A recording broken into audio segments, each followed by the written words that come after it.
Cześć, tu Emma z Dr. Tusza. W dzisiejszym odcinku pokażę Wam, jak zrobić naprasowankę na białej koszulce. Do zrobienia naprasowanki potrzebujemy specjalnego papieru transferowego do robienia naprasowanek na białym materiale, białej koszulki, drukarki atramentowej i gorącego żelazka. A więc bierzemy się do dzieła. Wkładamy kartkę papieru w odpowiedni sposób, pamiętając, żeby zakratkowana strona była na wierzchu.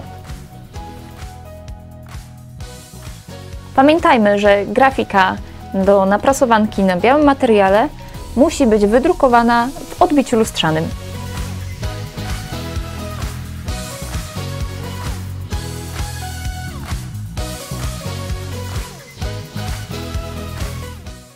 I tak przygotowaną grafikę możemy już drukować.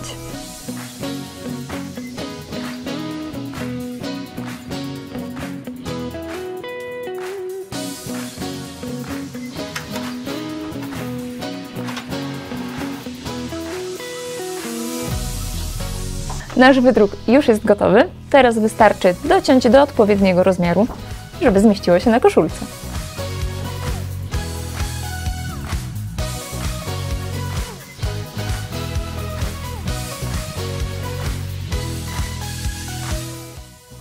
I przystępujemy do ostatniego etapu, czyli naprasowania.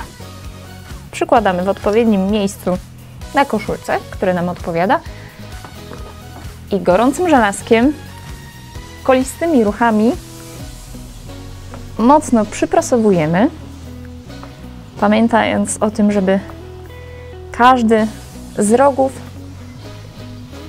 został bardzo mocno przyprasowany i nie odchodził w przyszłości. Po chwili możemy sprawdzić, czy papier zabezpieczający łatwo oddziela się od koszulki. I jeszcze nie, czyli jeszcze trochę poprasuję.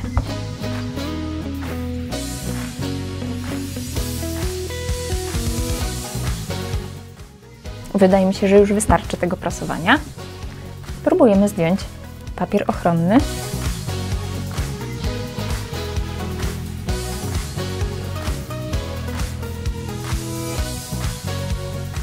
I mamy gotową koszulkę z naprasowanką.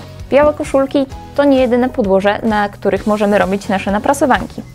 Pamiętajmy jednak, że jeśli chcemy przenieść nasze grafiki na kolorowe materiały, musimy użyć odpowiedniego papieru transferowego.